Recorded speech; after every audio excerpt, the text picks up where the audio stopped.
Just like the street lights lit this town, like a fire in a blaze, gotta burn it down. Can't be afraid to leave this out. We got this far, don't know how. I see danger in your eyes. They know we'll burn down the night. Coming just like the sunrise. You know that we gonna let it away. Tonight, we gonna let it away. Tonight, we gonna let it away. Just like the sunrise, we gonna let it away.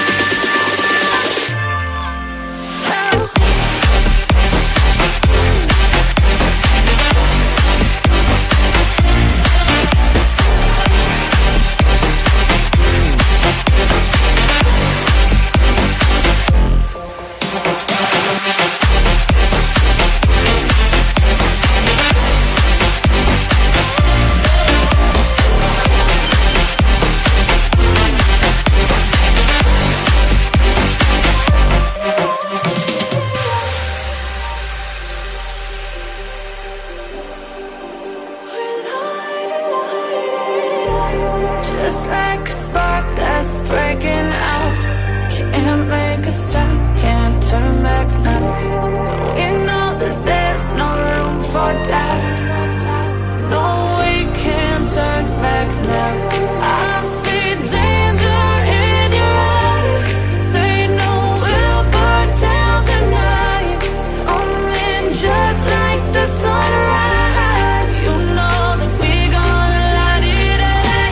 Tonight, we gonna let it away. Tonight, we gonna let it away. Just like the sunrise, we gonna let it away.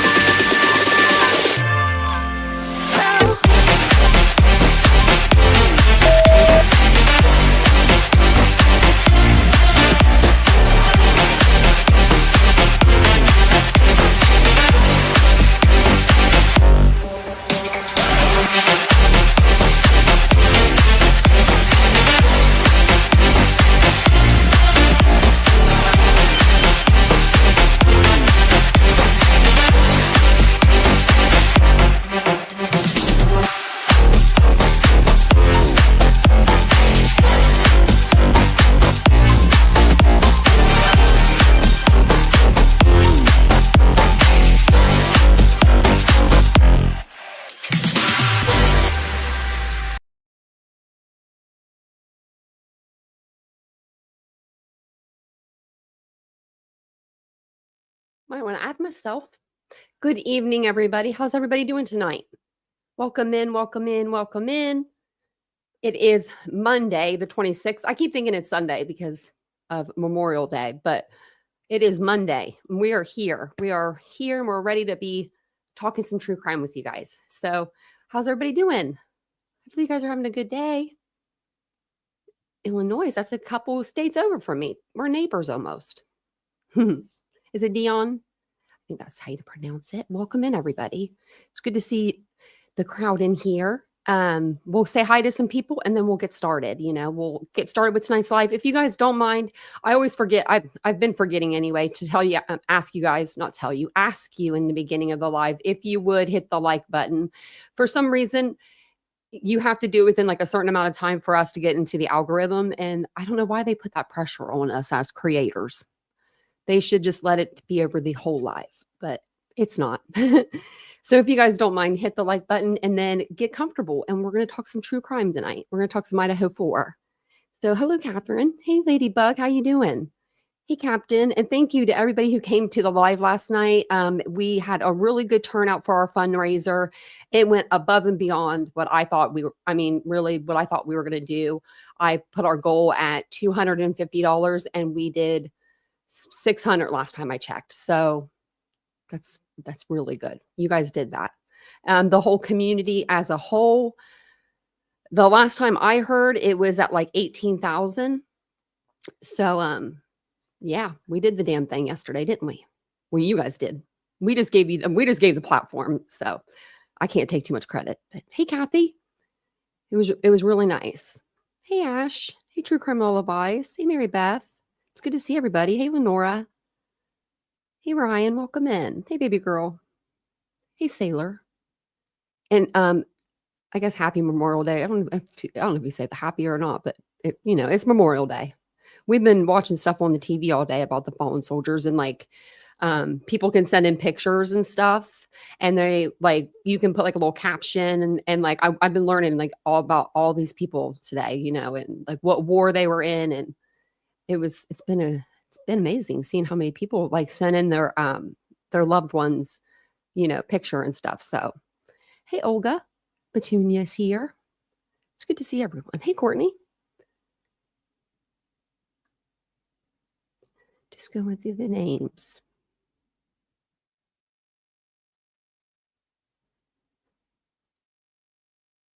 You're ready for the sun? Me too, True Crime Lullabies. I went out for a little bit by the pool.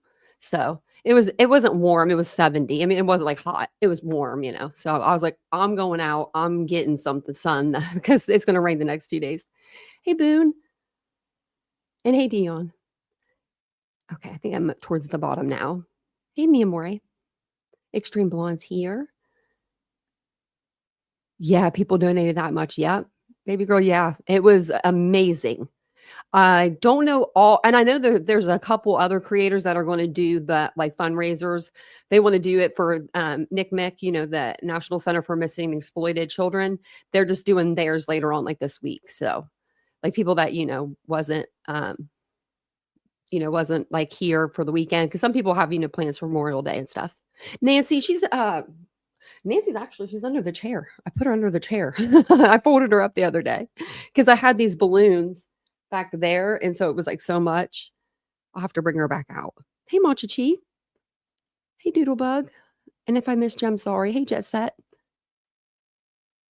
Yeah, I folded her up. I'll put her underneath the chair there. And I was actually surprised. I thought maybe you guys would be able to see her, but you can't because the dogs are in the way anyway. The dogs are laying up in the bed or up on the couch, chair, whatever you want to call it. It's like a little bigger than a chair, but not quite the size of a love seat. It's a nice chair though. So tonight we're going to talk about the Idaho 4, and we're going to get back into doing the podcast, watching the podcast that we were watching. We're going to kind of do it opposite tonight. We're going to listen to the podcast first. I did download some new pictures of the Idaho like house and the demolition and stuff, because that's what they're going to talk about in this episode. And so hopefully the pictures come out okay and they're not like fuzzy or anything. But it is so hard to get pictures online for this case because they're all like locked or whatever it is. Like you have to have like a licensee to do it. I don't know. All I know is I can't do it. I can't get some of the images. So I did get some though. Hey, Princess. So let me see, where are we at up here? Okay. So we're going to go over, it's the Idaho Massacre is the podcast that we've been listening to. And I'll put like the pictures up while we listen to the podcast. But there's this podcast in particular is going to go over the demo, like I said, and the families of the Idaho murder victims had differing opinions on the demolition of the King Road residence. Some opposing and others expressing, more support of the University of Idaho's decision to tear the house down. I thought that there would be like a memorial that was going to go there. They haven't put anything there yet. I think it's time. I think they should put something there. Some families felt the house retained evidentiary and emotional significance, and others supported, the demolition as a way of just kind of like letting it go and moving forward. So the families that were opposing the demolition were the Gonzalez family and the Kernodle family, along with other people. They expressed concerns that the house could potentially hold valuable evidence for the ongoing investigation and for the trial. They feared that like key evidence could be lost or compromised if the house was demolished. The families had pleaded with the university and the prosecutors to keep it up until after the trial, but that didn't happen. So some of the families that were supporting of the demolition were Maddie Mogan's father.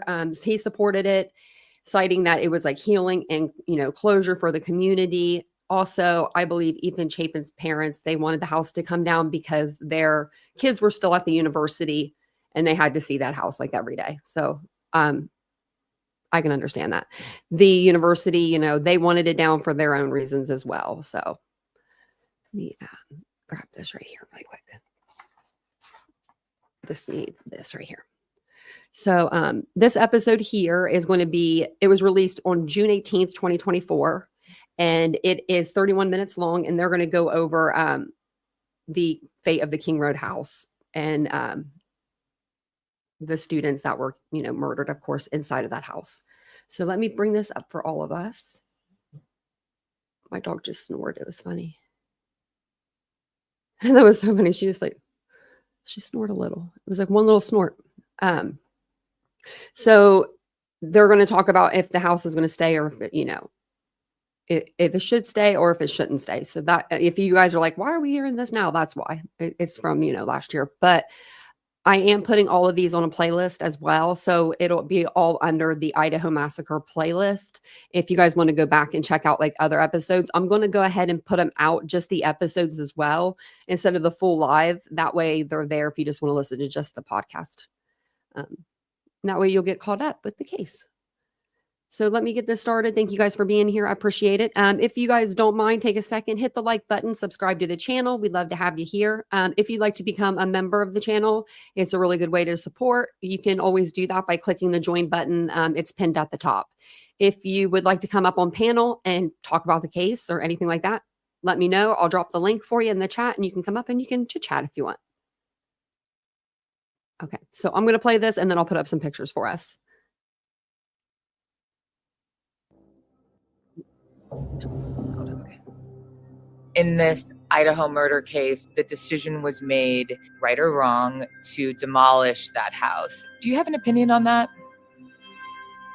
I can see no viable, tangible reason for that home to be destroyed before the trial is complete. Is there an immediacy for a jury going to a house, psychologically speaking? I would say yes.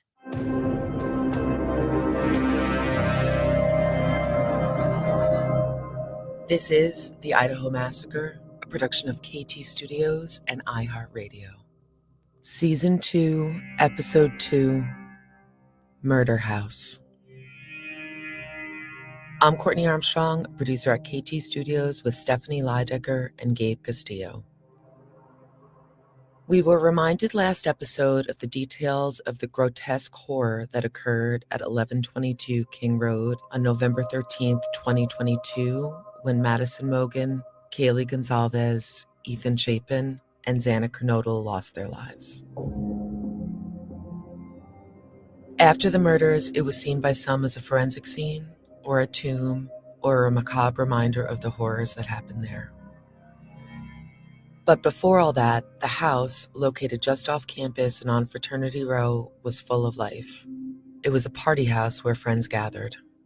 Here's on-air reporter Anjanette Levy, who has covered the case on the ground since the very beginning. I asked her to describe the house and what it felt like standing in front of it. This house makes me sad. And it made me sad because it was frozen in time. I'm standing there looking at this window, and there's a pair of pink cowboy boots in the window. When I was there in December of 2022 and then returned in early January after the arrest, what made me so sad is there was this string of lights across the back porch, and they were on. They were on. There was a couch out there, like this leather couch. As a mom, I'm like, what are you doing with a couch outside? But you know that they're college kids, you know, it's a college house. And this is a place where, you know, it was a party house, but it was frozen in time in the worst possible way. The lights were on the entire time from the night this happened till I got back in January. And there's the couch covered in snow. And, you know, you could kind of see into the kitchen. Everything stopped because this awful thing happened at this house that should have just been full of kids and laughter. And if they were going to not be there, it should have been because they were going home for Thanksgiving and Christmas. Everything was shattered. That was my impression of it. I have mixed feelings about the demolition of the house. I understand that Ethan Chapin's family supported the demolition of the house because it had become this horrible, macabre tourist attraction, which I think is horrific. But at the same time, I would hate for something to come up at the trial where it was needed. Can you imagine that? People outside of this house, I never really saw it. I think we saw it maybe once. But people would go to this house and do TikToks in front of it. Like, it's one thing if you're doing a TikTok and you're like doing it at the perspective of you're getting the story out there, and you're there, you're at the, the crime scene and you're getting the story out and the facts out. But these people are doing like dances, like they're dancing, and like it's just sickening. So I see both sides of the coin. As Anjanette says, there are two sides to this coin, and most people fall strongly on one side or the other. The family of the only male victim, 20-year-old Ethan Chapin, saying in a statement, "We're supportive of the decision to take down the King Street house for the good of the university, its students, including our own kids, and the community of Moscow." The house was considered the largest piece of evidence that they had. The university defending their decision to move forward. Our understanding is from a legal standpoint, everyone was finished with the house. You kind of want to scream from the mountaintops, just let it be. Leave it alone. Don't touch it until the trial's over. The house was ultimately demolished on December 28, 2023. It took one day and occurred 13 months after the murders. Shortly after the demolition, Stephanie has a discussion with forensic expert Joseph Scott Morgan and data analyst Body Movin. You may remember her from Netflix's Don't F with Cats. Getting a shout out, Body. The particular house that they were murdered in was very specific. It was a unique layout, but the house itself was owned by the campus, and highly debated turn of events, they decided to destroy the house, to get rid of it altogether over winter break. And it's been a really heated discussion. On the one hand, that for the university, it's a bit of a real heartbreak on the town, on the school, also for students who went there, who were maybe triggered emotionally by this heinous crime that happened while they were attending school. Just generally speaking, probably just feels hideous to have this marker exist. And on the flip of that, some of the family members, including some people participating in the trial, say that this is an active investigation site and that from a forensic standpoint, it has to stay intact, at least until after the trial. I spend a lot of time on the internet, as you all know. That's what I do. And I talk to a lot of people who live in Moscow, and they are all affected by this house. They have to drive by it. It's in a really dense neighborhood. The jury is never going to be allowed to go in there. They're never going to be allowed to go in there. The acoustics are different. Flooring's been removed.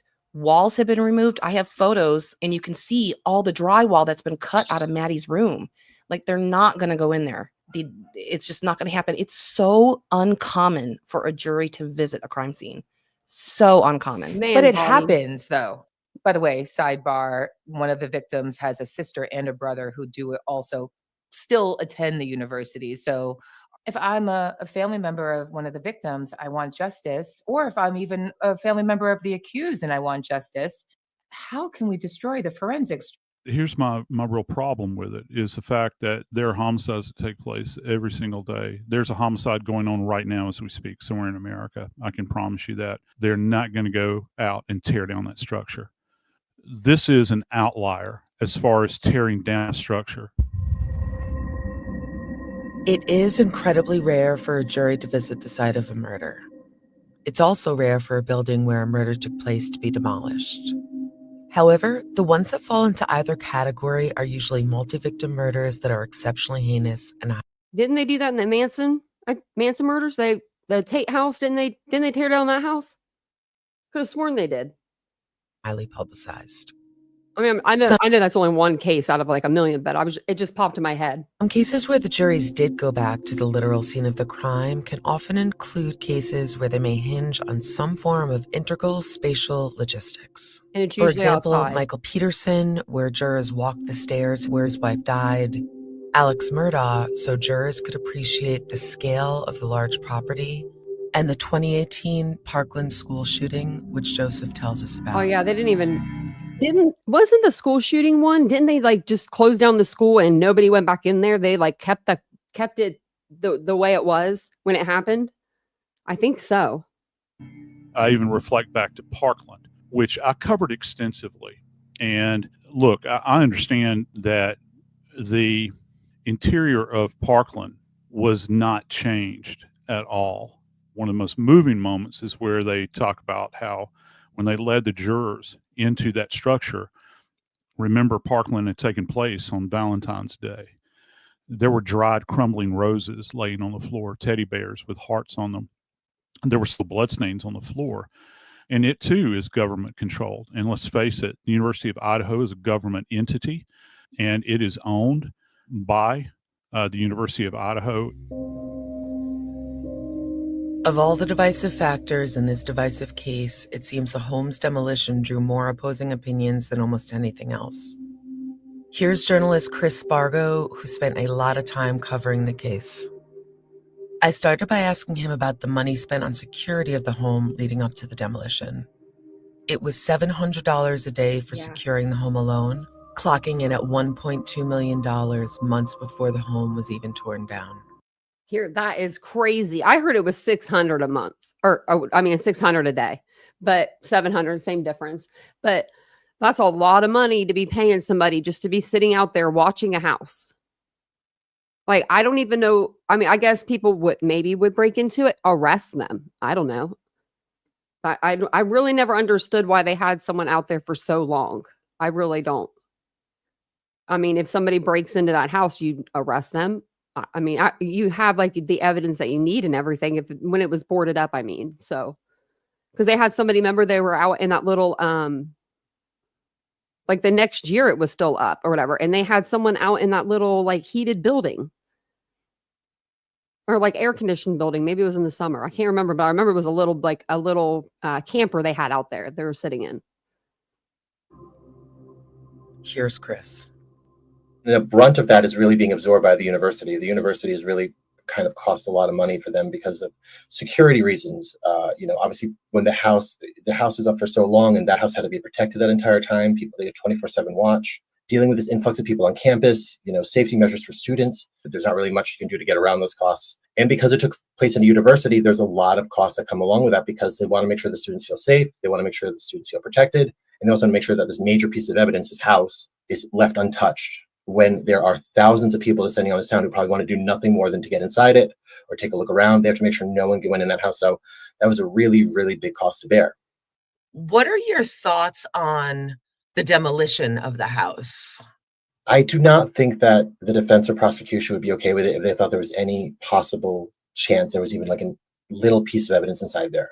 I think on the most sort of human and basic level, the last thing in the world you want those kids to deal with, which we're already dealing with so much, is to have to see that house. It's probably a horrible reminder. So for that reason, I'm really glad, that it's not there. I don't know how much the scene was going to be helpful in that case. At this point, it seems like they're having trouble even placing him at the scene. So I don't know what was going to be accomplished maybe by having anyone visit the house. But like I said, I think that if there's any sort of bit of evidence that prosecutors thought they could get out of it or bringing people to the house, they would have kept it up. And clearly they didn't think there was that there. The FBI, prosecution, and defense teams had access to the home on multiple occasions. The prosecutor's last visit was just 1 week before the demolition. The president of Idaho University, Scott Green, released a statement on December 14th, 2023. He wrote, "It is the grim reminder of the heinous act that took place there. While we appreciate the emotional connection some family members of the victims may have to this house, it is time for its removal and to allow the collective healing of our community to continue." Let's stop here for a break. We'll be back in a moment.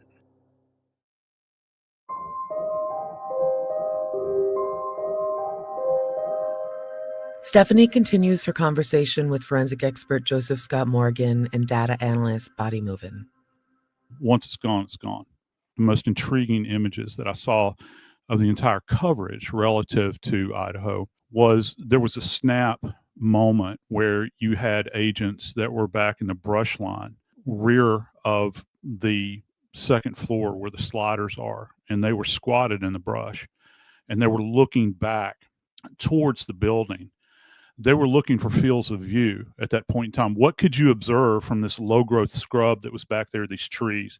Is it a location where the perpetrator could have parked? Is it an observation point where they could have seen people moving around at night? Is it at that key moment that he decided that when those lights went down, that he was going to make his move and make entry into that environment?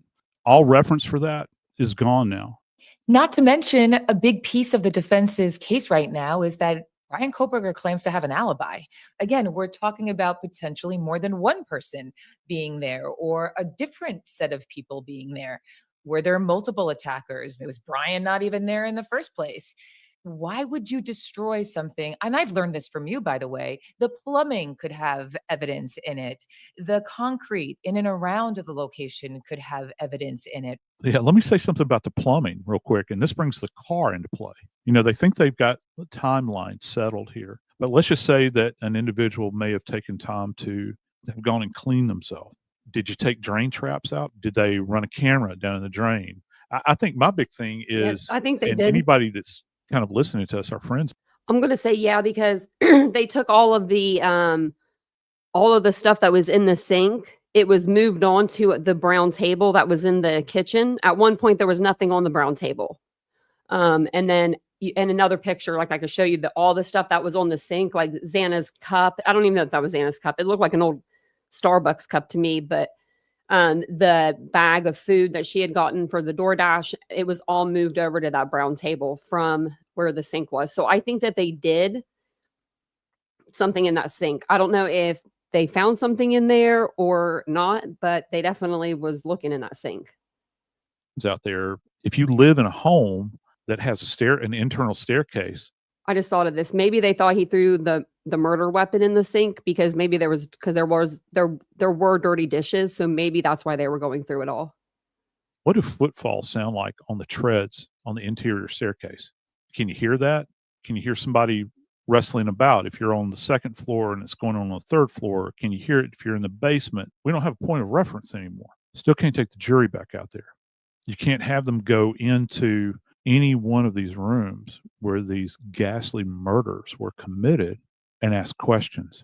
Jury can't ask a question based upon, well, gee, look at that window and how you can see in from there to here. And how far away is the distance from the entrance to the bedroom to the flight of stairs down to the second floor? How long would it take me to egress from the third floor to the second floor landing and then down the hallway? You think about the feeling it conjures. You know, we saw that in Pike County. Stephanie's referencing the murders of 8 members of the Roden family that occurred in Piketon, Ohio. I'll take it from here, Stephanie. The murders in Piketon, Ohio, they moved the whole crime scene. They moved all those trailers out. There were 8 to 10 different trailers because there was 8 people that died, but they were in 3 different homes. But there was like 8. I mean, they took so many different trailers off these properties because there was multiple trailers on each property. And they had them in like a storage, maybe like a pole barn kind of deal, or they had it out on land. But I do remember them doing that. I grew up 30 minutes from Piketon. It's the topic of another KT Studios podcast and a case we worked closely on with Joseph. It's a really good case. After the massacres occurred there and right before the trial, the jury was put on a bus and set out to observe the landscape where the homes where those murders happened had occurred. And, you know, we were always told it was extremely powerful. There's nothing like being in the location, especially when it's still furnished and those personal belongings that have now been removed for sentimental reasons, they should remain in that crime scene to really make it personal. That's part of it. This is the most personal thing imaginable. Why would you make a game day decision a year before the game by destroying what could potentially be relevant? Doesn't this speak to the original point that the house should not have been destroyed? This is just my opinion, but these scans are so advanced and so well done. The house is unsafe for people to be in.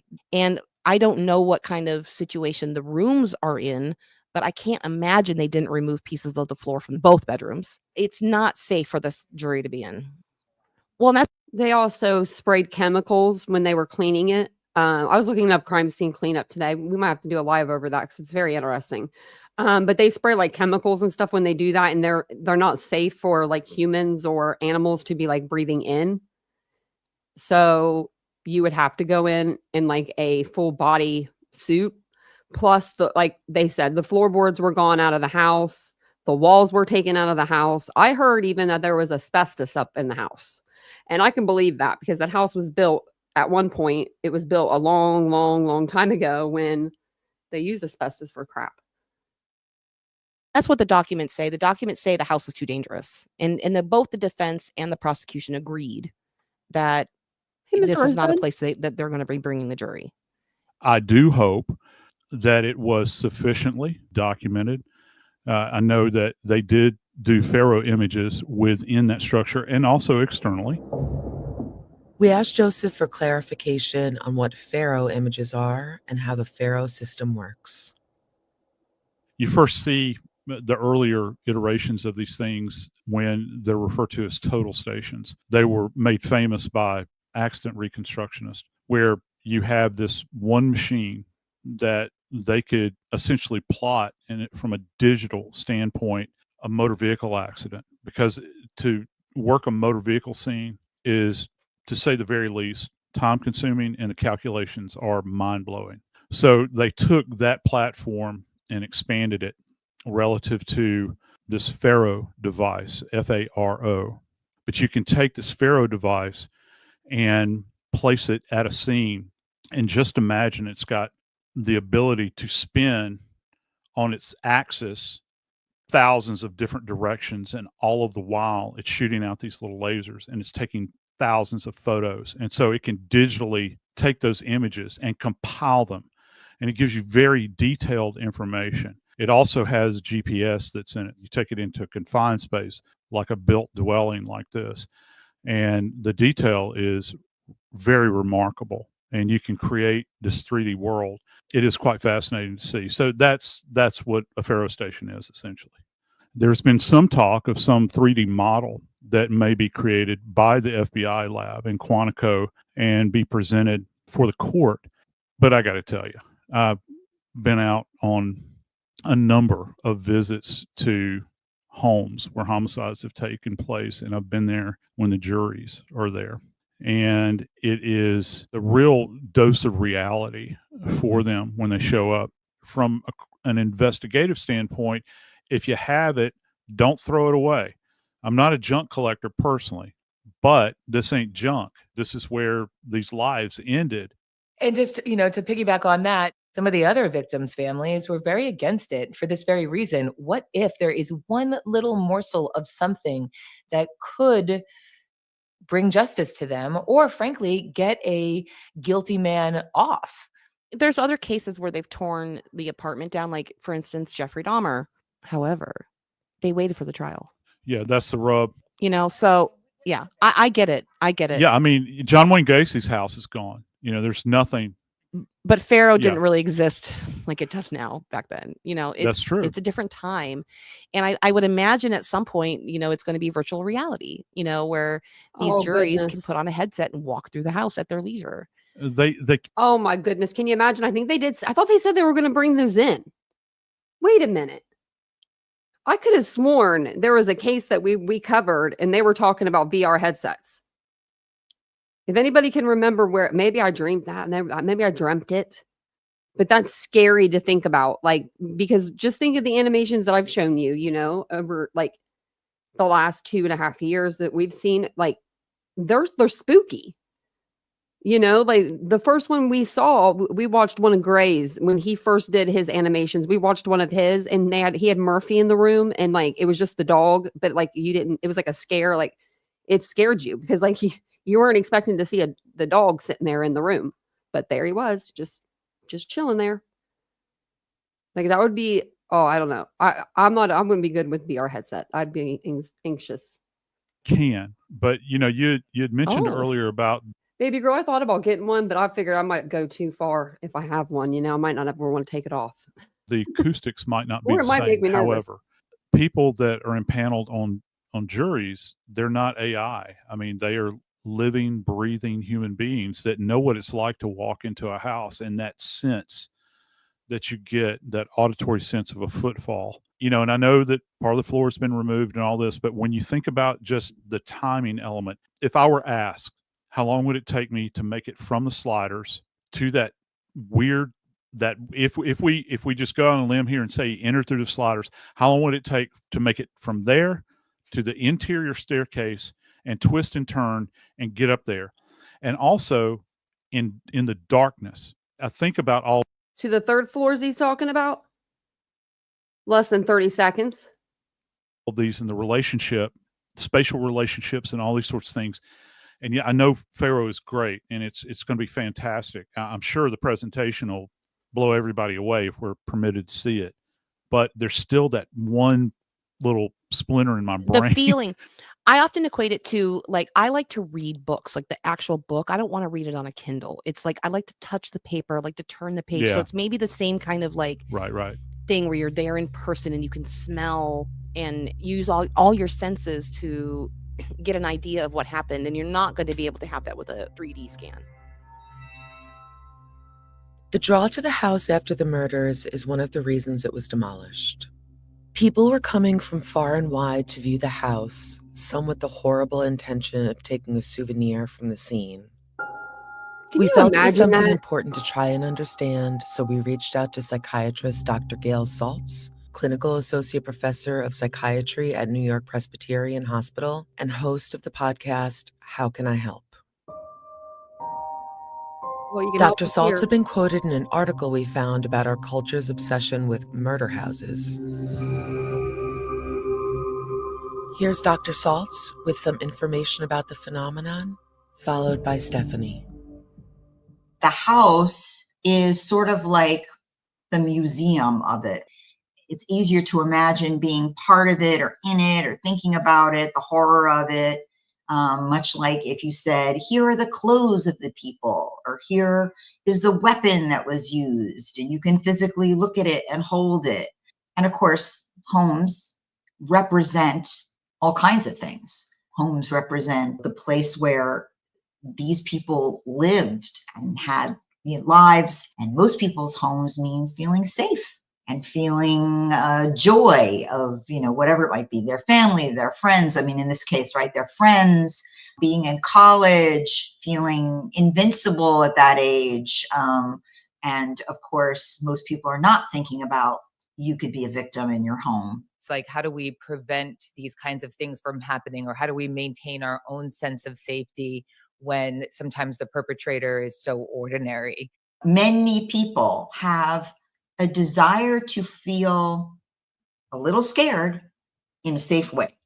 And we are naturally curious. The identification is partially with a victim of like how horrible the horror of that is, right? To feel like at that last moment, somebody stabbing me with a knife, like those kinds of thoughts, and imagining what's inside that guy's head that he would plot this and plan this and want to do something terrible. In this Idaho murder case, interestingly, the decision was made, right or wrong, to demolish that house. Do you have an opinion on that? I mean, there are rules and regulations about what can happen with evidence that it can't be brought into a courtroom. And that seems like more of a legal question. To get that legal opinion, I spoke with Kirk Nerby, legal analyst and former defense attorney for Jodi Arias. Jodi Arias was on trial in 2013 for murdering her ex-boyfriend, Travis Alexander. The trial was televised worldwide and became known as a circus in the press. Here's Kirk. I can see no viable, tangible reason for that home to be destroyed before the trial is complete. The jury may have questions. Part of the evidence against Mr. Kohlberger is this eyewitness testimony of seeing someone with bushy eyebrows. There's been talk of hearing footsteps from upper levels, things of that nature. And those could be issues and questions that the jury has in their mind. How could someone see these eyebrows under these circumstances? Could they really hear this? All these different things. And there could be dozens more that I have not thought of. And here you have this piece of evidence, and it is destroyed for no logical reason. Let's say something came up with the defense case, and the defense said, hey, we need to look at this. And Well, they should have that put it up for becomes the a Sixth defense. Amendment issue. Is Mr. Kohlberger getting a fair trial based on these circumstances? And that could result in a death verdict getting overturned. But Well, and we now know that the defense and the prosecution both said tear the house down. right So Brian can't come back and say, oh, nope, I need that, because, his lawyers said tear it down. now, until the case is over, it seems nonsensical, to say the least, to destroy the building. Well, that's a concrete answer, but it seems like the people who might have most wanted it taken down might then impact the victims negatively if, for example, a sentence is overturned because of it. Yes, we don't know what could pop up, what could be of evidentiary value down the line when things are challenged, when things are questioned. So, yeah, to me, it just makes no sense, at least as it relates to the case in general, and could only serve to harm the case. Let's stop here for another break. We'll be back in a moment.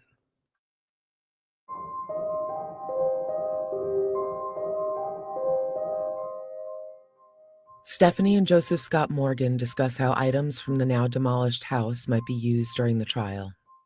One other thing that's very compelling about this case is that they hauled off the mattresses in the back of a pickup truck. They can still bring these items into court, and that has occurred. They can actually have been in courts where they set beds up before. Here's the real rub with that.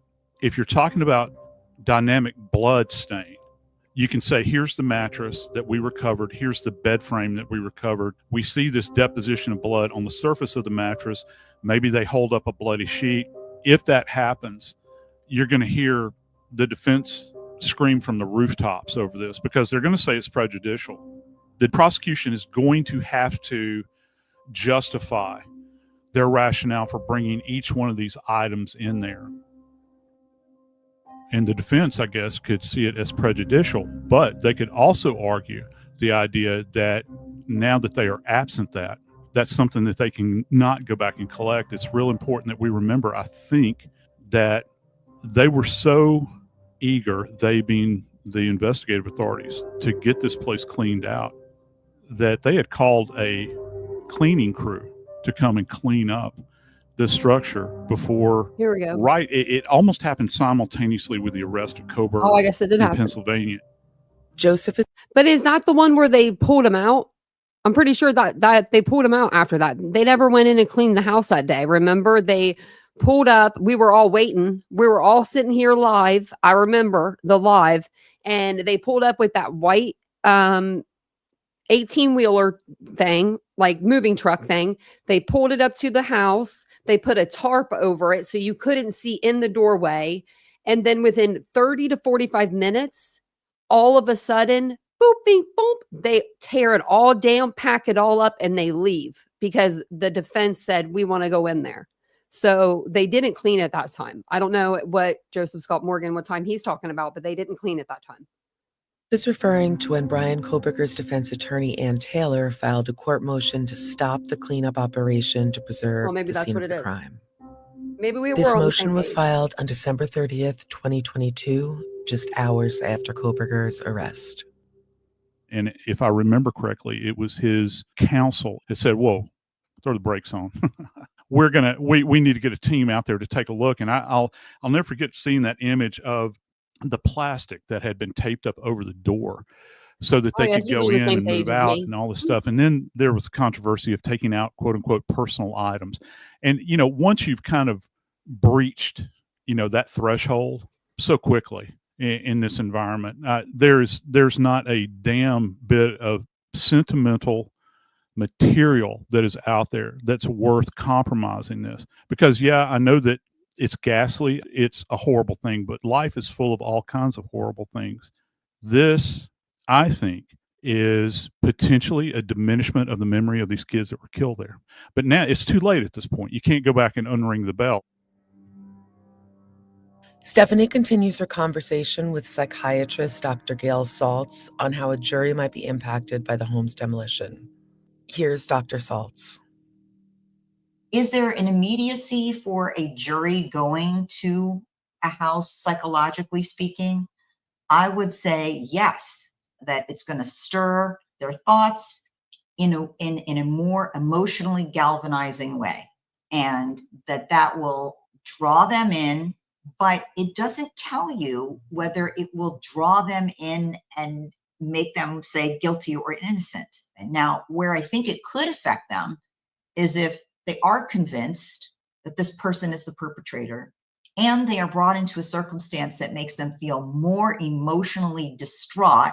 I think that could affect a sentencing like death, no death. And this is why prosecutors bring in photos and movies and voice recordings, because, they are trying to not only deliver content, but they are trying to deliver more immediacy, deliver more empathy to a jury, and have them feel more intensely and stronger about what's happening. I think being in a house certainly could add to that. It's not the only thing that could add to that.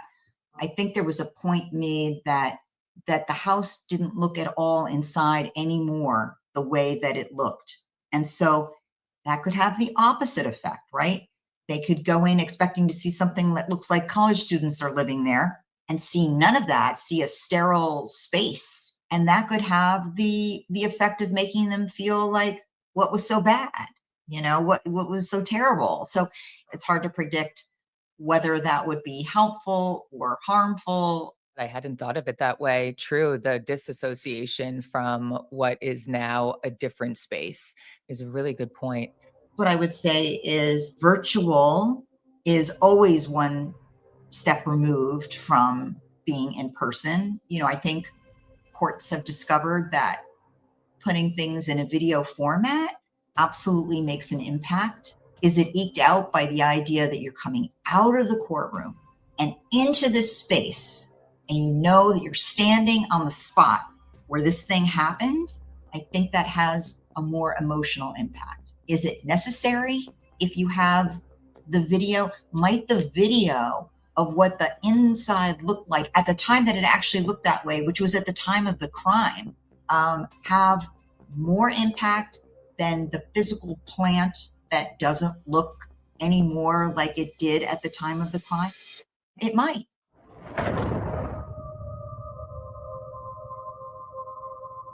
Next time on the Idaho Massacre, an exclusive interview with Cassie, a former student of accused murderer Brian Koberger's. We're actually going to, sorry, I didn't mean to scare you if I did. And thank you, Ashley, for gifting on a membership. Petunia got it. I'm going to actually play the next episode of this podcast for you guys, if you guys want to watch it. I was going to play the demo, but I think most of you guys have seen the demo. If not, I can play the demo towards the end as well. I cannot believe how long it actually took for them to demolish that house. I thought it was like 15 minutes. No, it wasn't. We watched for 4.5 hours while that house got taken down. I was going to play and just skip through for you guys though. But I did show you a lot of the pictures. So the next podcast I was going to have you guys listen to is the one where they're interviewing Cassie, which is one of Brian Koberger's students. He was her teacher's assistant. So in the criminology course. So.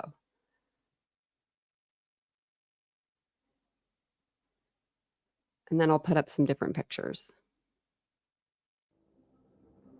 Oh, and if you guys don't mind, take a second, hit the like button. Thank you guys all for being here. I appreciate it so much. If you do appreciate the content, don't forget to subscribe to the channel. We do talk true crime nightly at 9:15 p.m. every night and sometimes during the day.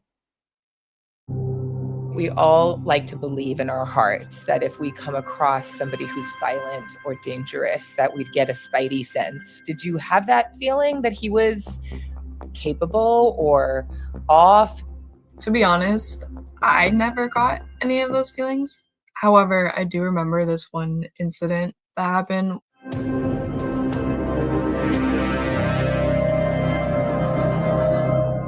This is the Idaho Massacre, a production of KT Studios and iHeartRadio. Season 2, Episode 3, In Class with Koberger. I'm Courtney Armstrong, a producer at KT Studios with Stephanie Leidecker and Gabe Castillo. On November 13th, 2022, the murders of 4 young co-eds at the University of Idaho left senseless tragedy in its wake. From the lives lost to devastated family members and friends to terrified students left behind wondering, what's next? But beyond that is what transpired in accused murderer Brian Koberger's orbit. We don't know of Koberger's guilt or innocence. He is presumed innocent unless otherwise determined in a court of law.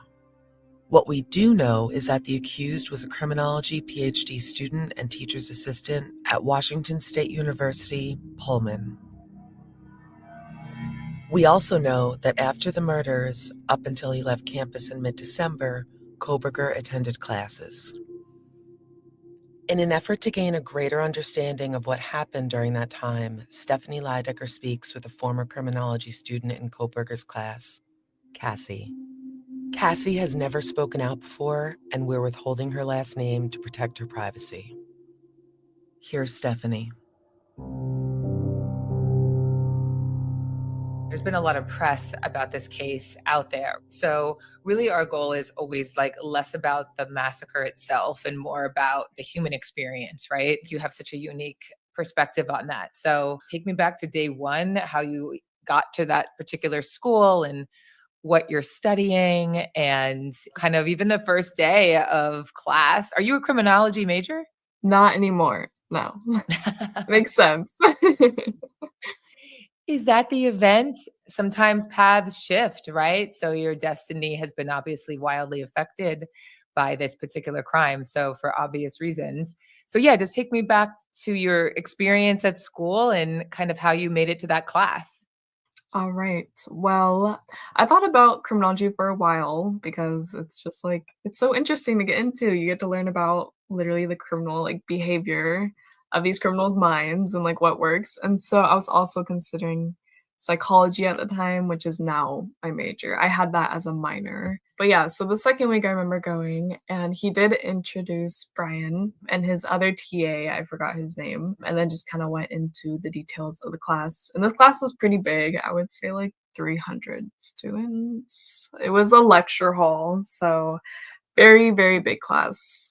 Just for clarity, Brian Koberger, the accused, he was the teacher's assistant, right? We always call it a TA, but that's short for teacher's assistant, right?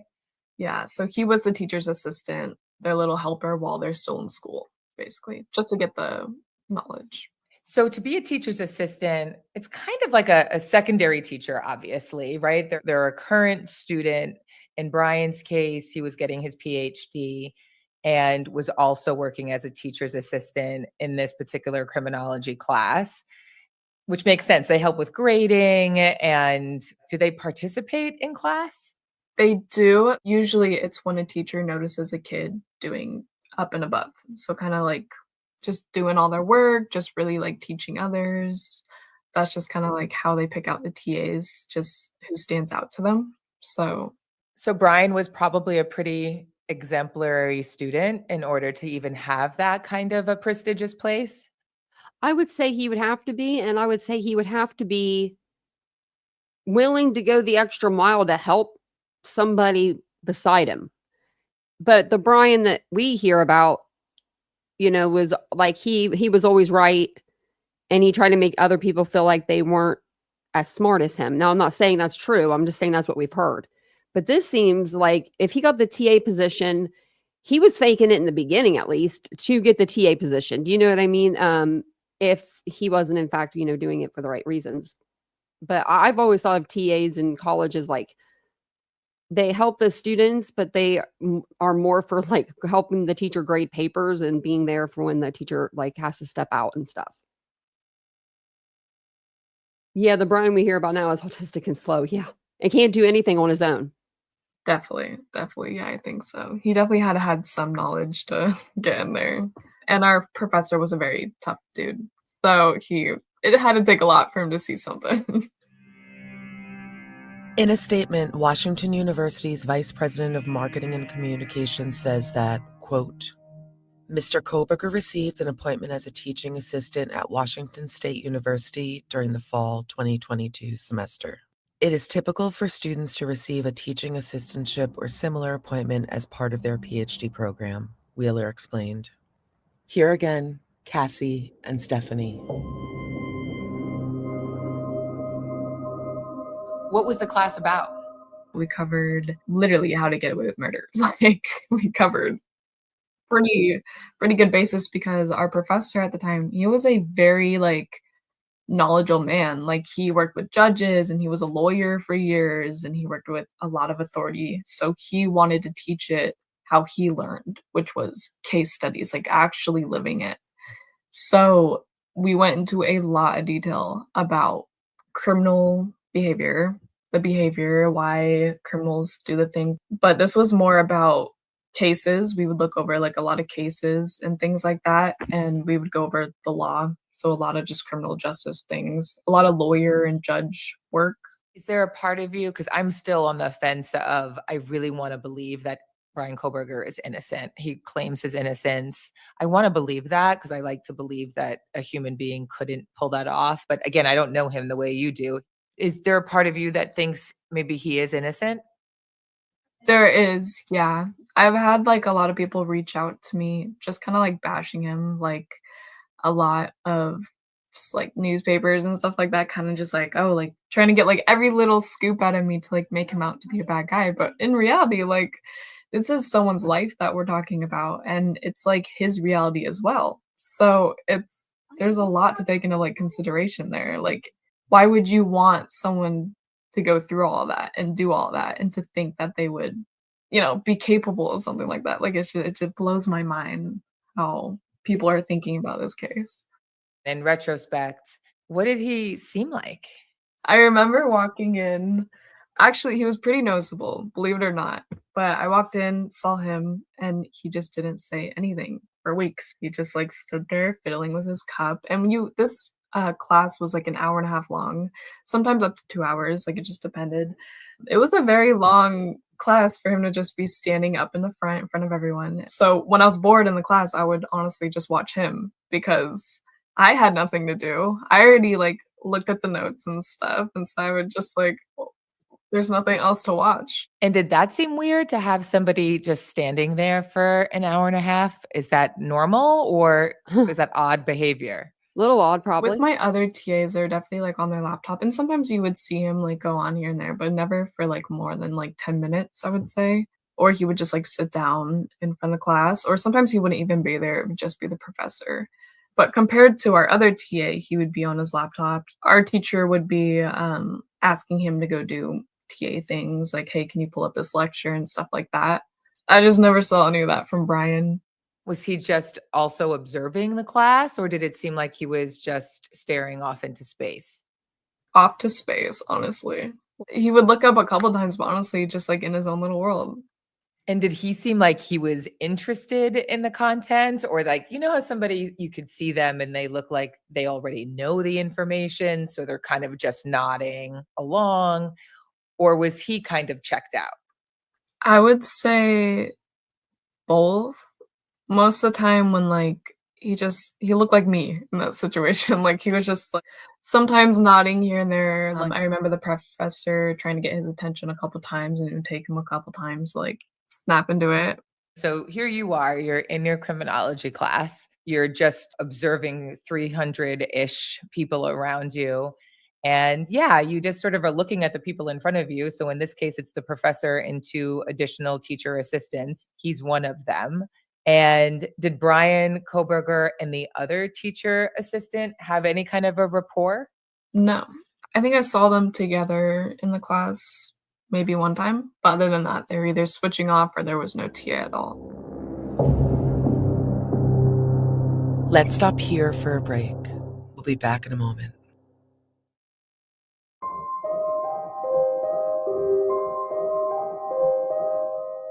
How would you describe him physically?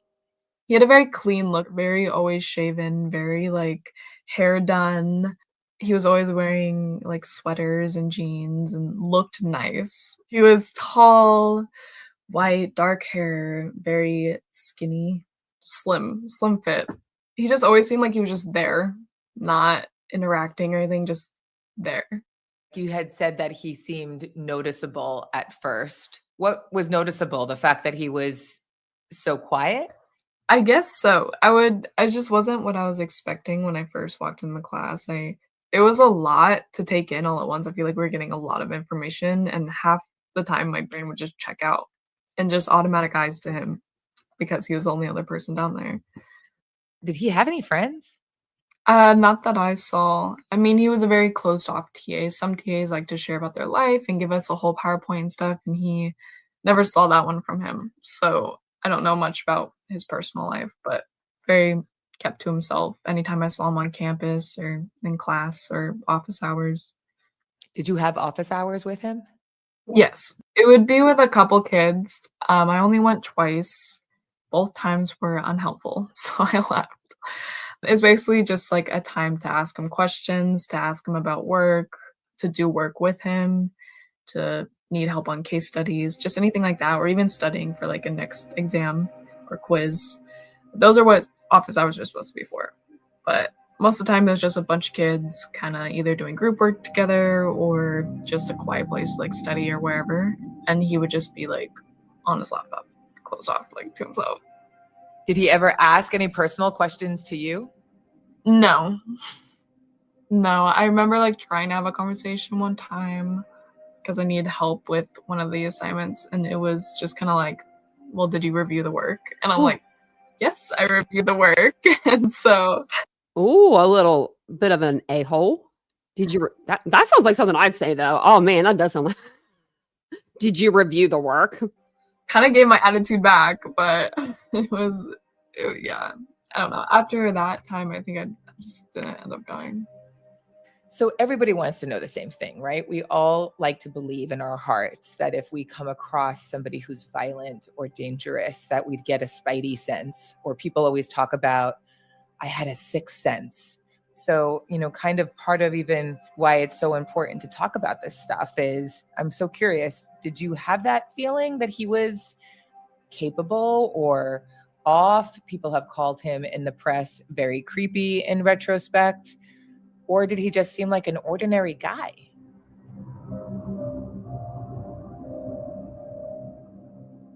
To be honest, I never got any of those feelings. However, I do remember this one incident that happened when I went into class.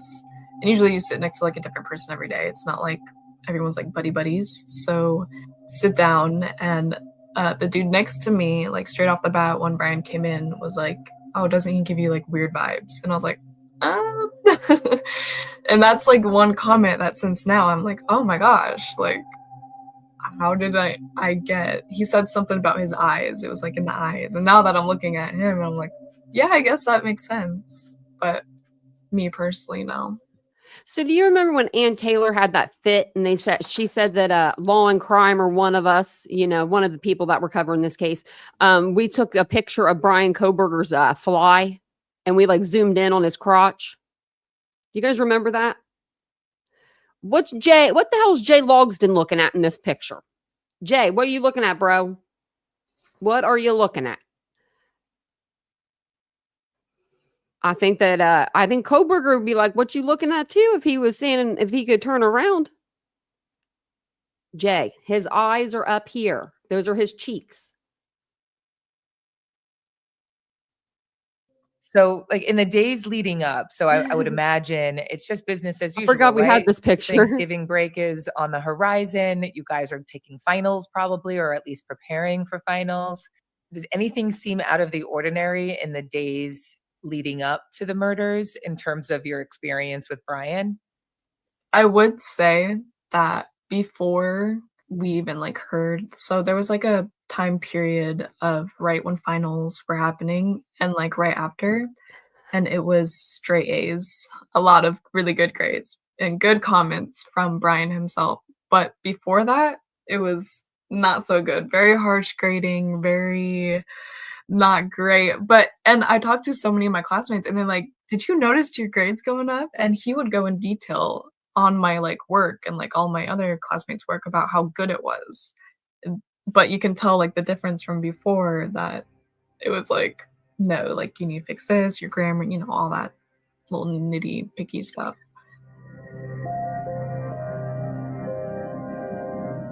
Cassie's experience with Koberger is not unique. It's been reported that former students have said he, quote, seemed preoccupied after the slayings and became an easier grader. But Koberger's change in affect wasn't the only notable thing. Here's more from Cassie. We also got a lot of complaints. I personally didn't see a problem in it, but a lot of the female writers and all that, because we do a lot of case studies and we'd have to make reports on them. A lot of people just thought he was very sexist as a TA, especially in like one-on-ones. Apparently, like he showed just a lot of anger towards them in a way, which I never experienced that. So I don't know. That's just what I got from my other classmates. Probably grading people with his red Sharpie, so everyone can see the writing. Probably walking the papers back like, you failed, you passed. I'm just kidding. I had heard reports of that as well. Like, there was a lot written about the fact that he did these like posts to prisoners behind bars or people who have committed crimes. Like he almost did this poll to see what their personality traits were like, or, when they knew it was time to kill, or sort of, it seemed as though he was profiling murderers, right? To sort of better understand how their brain worked. And then this hideous day happens. Tell me about that day. Honestly, it was just another day because when we all heard about it, we were very heartbroken, but we didn't hear from the school or anything. We just heard from like news. We didn't even know, like, it didn't even click that it was in Idaho at U of I until like maybe the next week. Like is when it like really hit me and my roommate and anyone close to me really. Like it just didn't register. And then when everything started catching up over break and stuff is when it really just hit me and I was like, oh my gosh, like this is pretty close. And then when I really started to realize is when I would get calls from out of state family and they'd be like, you gotta get home, like it's almost break, like why aren't you there early? And all that stuff. And my mom and my dad, my siblings, just constant calls about, get my ass home because it's getting a little scary, especially when they hadn't like caught him and all that. During that time, there was a national manhunt. It must be a very scary feeling to know that there is a killer at large, frankly, targeting beautiful girls like yourself in the same exact age group. It was pretty scary because everyone at WSU was wondering, what are we supposed to do? Because U of I had already set a curfew and they took, precautions and they closed like class for a couple days or something like that. They took their precautions, but WSU was like, no. They sent out an email. They were like, this has nothing to do with us. They were like, we send our love to the families. They expressed that pretty well, but they were also like, this isn't our business. We will continue class. We will not have a curfew. And then to think that it was like under their own roof is like, oh, like, are you kidding? And for the people like myself and the couple other 100 kids who stayed when everyone else left, when they found out there was a murder on the loose, that's terrifying. Like he was like probably on campus, doing his thing until he left for his break. And the fact that he was in class and still replying to our Canvas notifications. And I would get like, I remember looking at all the emails that he sent me after it all happened.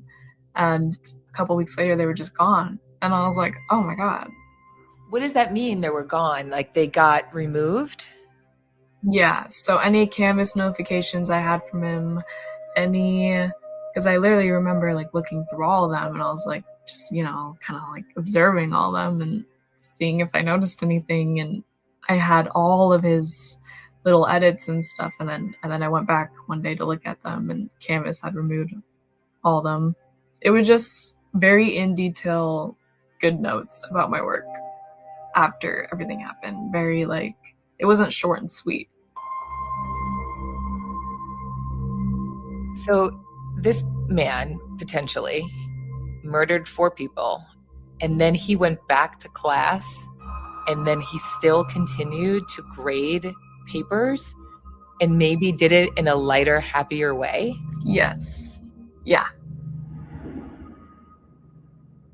So like, what do you make of that? Does that mean I think he was definitely trying to, if it was him, could possibly like not be him. But I think if it was, he was trying to cover it up, in a way, obviously. And that's like the first thing you do after it all goes down. You kind of want to act like nothing happened, maybe even make yourself seem a little bit better, maybe a more better guy than some of your classmates might describe you. You don't want to hear about how you might be a sexist when you just killed like 3 girls. Like that's not, you want to steer completely opposite of that. There were so many things that he did that just didn't make sense. If you were getting your PhD in criminology or criminal justice or whatever, why would you go the route of revisiting the place so many times and not checking your phone ping? That's one of the first things we learned in class, everything, how you get caught. And so he already had this down, so it doesn't really make sense why he would do so many things. Well, he had to take his own car because he didn't know anybody to borrow a car from, and then they would know if he borrowed the car, and then 4 people would come up murder, and the guy, they'd be like, "You borrowed my car last night," like, you know what I mean? So he couldn't rent a car because they'd have a rental agreement on that, and it would have for sure it would have tracking for sure. So he had to take his own car. He couldn't get a murder weapon at the house because they didn't have a big enough murder weapon probably at the house for him. He had to have his own special knife, allegedly. Whoever did this, allegedly. What else is there? Everything that he did calculated it, but he just messed up because I think the phone thing, he turned his phone back on because he decided to go the long way home and got lost. Or he was close to home and he's like, I'm going to turn my phone back on now. Because it was like right when he was heading into Pullman. So I think he just made a few little mistakes, not even realizing that he was making them. To jeopardize people catching him.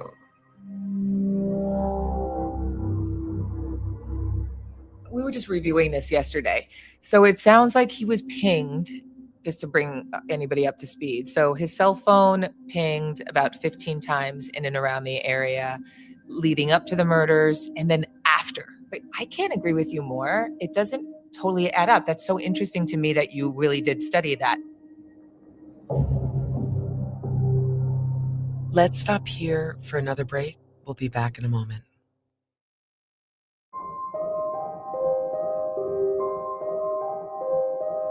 Tell me everything you can remember about the days after.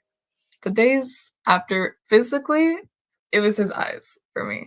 They were very sunken and very black. It was like he hadn't slept in like days, maybe weeks. That's just what the appearance looked like. But I was never one to judge. I was like, okay, long night. We have finals coming up. It's okay. But yeah, that's one of the main things. And I guess a lot of unshavenness and a little messier. And then right after, you could tell. No shave November. He could have said that. No shave November. Can you describe what it was like to find out that Brian Koberger, your teacher's assistant, had been arrested and accused of the murders? Yeah, so I was in my dorm, in the Olympia dorm at WSU, with my roommate. And I remember we were looking at a case because it came out. She's like, oh, I'm going to look at it. I was like, okay, yeah, just tell me. I was cleaning or whatever. And she was like, holy shit, Cassie, like, it says criminology. And I was like, no way. And she was like, you have to go on campus right now. I was like, why are you freaking out? Like, she wouldn't really tell me at first. And then she was like, who's your TA? So I told her, and then she was like, there's no way. You're not going to believe this. And so we both started freaking out. And yeah, that was the moment. And then she was kind of like, I need to get the hell out of here. So she dipped a little early for Thanksgiving break. And yeah, I still had to save that extra week. So I was just kind of like sitting with that information. And I remember not wanting to go out because even before, I remember my roommate not letting me go out. She, like, anytime I'd be like, hey, like there's a party going on. No, you're staying in. There's a murderer out there. Very hard lecture about no going out and none of that. But it was just crazy. When he went to class, was he participating in any of the conversations about the murders? No, but we did discuss it in class. We did have, I don't remember if it was from the school or the class, but a lot of notifications I got from Canvas, like discussing the murders, like kind of just like, hey, like everyone needs to stay focused, but this is a very troubled time, whatever. Just giving a reminder to like all the classmates, like stay focused. But we did talk about the case, and we even like kind of went in details of everything that went down. I remember a lot of people asking questions about it, so like raising their hands and stuff, and there was a lot. So going around the room, and our professor was just there answering the questions. And I don't remember seeing Brian in class when we did talk about it. I remember hearing that he was, but I didn't really go to class after everything happened. It kind of took me on a kind of hit me a little bit where I was like, this is getting a little too real. So I kind of stepped back from criminology and all that. You changed your major, huh? So like Wow. criminology is not your thing anymore? I will always have a special place in my heart for criminology, but I don't think it's my time. Or, when everything happened, it just got so real. And I was like, this might not be for me because, I don't know, I was just thinking too psychologically into it. And so I changed my major to my minor, which was psychology, hoping that leads to a better future with that. It's very traumatic, and I'm super sorry that you had to even experience anything so close to something so disgusting. Did you have any knowledge, or did you know any of the victims? No, I did not. Didn't know a lot of people from U of I. I knew a couple people who had friends who knew, like friend of a friend. And so even then it affected them in such a way, I could only imagine. And then we did have a couple like memorial stuff, like a candlelit thing and a little other one to show our goodbyes and place like flowers and pictures of them and stuff, like at the U of I statue, the plaque that they have. So yeah. I've seen that. Yeah, it's pretty moving. Like even as I talk to you, I feel for your mom and dad because I would want you out of there. It seems dangerous. There's a part of us that all think, oh my God, it could be you, right? Like he could have been staring at you as a teacher's assistant and targeted you. What do you make of it? So now like over a year now behind you, what is your take on it? Is it possible? Like, does it track for you? Is it impossible that he could have pulled this off? There is a very, very clear like possibility that he could have done this. And when you bring up alibi, that's very like, it just almost makes sense to cover up like the missing pieces. Like if only there was an alibi, it would all make sense, but there isn't, at least from like what we all know. So it's all still so confusing to say like if he did it or if he didn't, but there are just so many things that he did after, like the cell phone ping and all that just wouldn't make sense if he didn't do it. So I don't know. I'm leaning towards did it, but I also hold a lot of sympathy still. I'm a very empathetic person. So not to say like what he did wasn't fucked up, but if he didn't do it, like I'm still holding that, And there's just so much that went into it. It was all just so much. I hope like one day it just all gets figured out and can finally close the case. And the school now, like, is everything sort of settled down? Do people still talk about it? Is it not a big topic of conversation anymore? Yeah, when this like hit, it was like huge. Biggest thing that happened. But last year at WCU was a very crazy year. It was a very sad year for Pullman. And then this kind of hit and it was like whole Pullman's like name was changed to this is where it happened. And so it was just traumatizing for the entire school. And even like myself and a lot of people I knew, like I even met people at the Vancouver campus, because I'm at the Vancouver campus now, who moved because of the situation.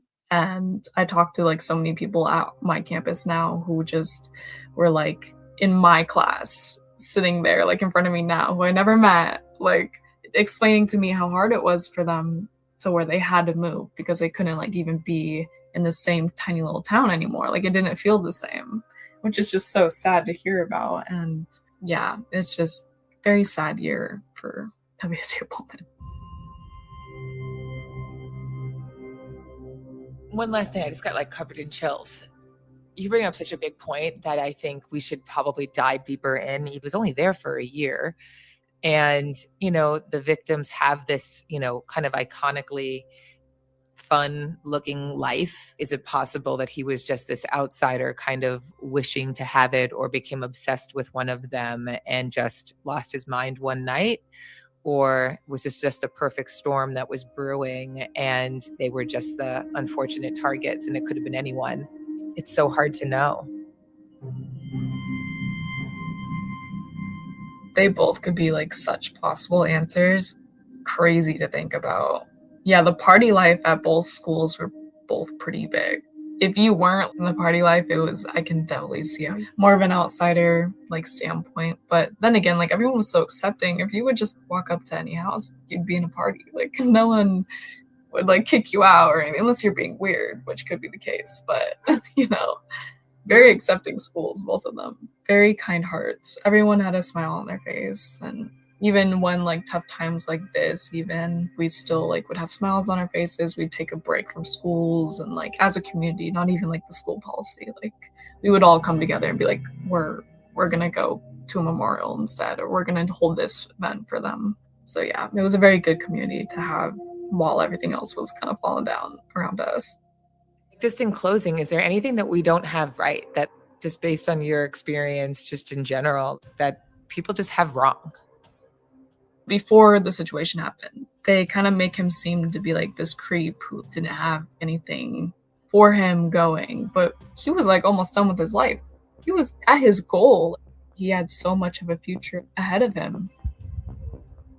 And to say that he didn't is just straight out lies. It's not that he was like a weird outsider dude who didn't have anything going for him. He was there, and gosh, I can't even imagine. That's all we wish for, to get to that goal where he was. And he just threw it all away, which is so sad. But either way, it's a very unfortunate trail of events that happened. More on that next time. For more information on the case and relevant photos, follow us on Instagram at KT_studios. The Idaho Massacre is produced by Stephanie Leidiger. Couldn't figure out how to turn it off. I was actually trying to look up something for you guys. Let me put me back. There we go. Put me back up there. Pretty good podcast. I'm glad that we're reviewing them. But that was the third episode, and there's like, I think 10 or more. So we'll go through like one or two of them each night, just depending on like what podcast it is, like what it's about. Because if it's like about, like certain topics, I'll go off of it, and we'll do other things with it. But we'll watch like the podcast, listen to that, and then we'll do some other stuff as well. So.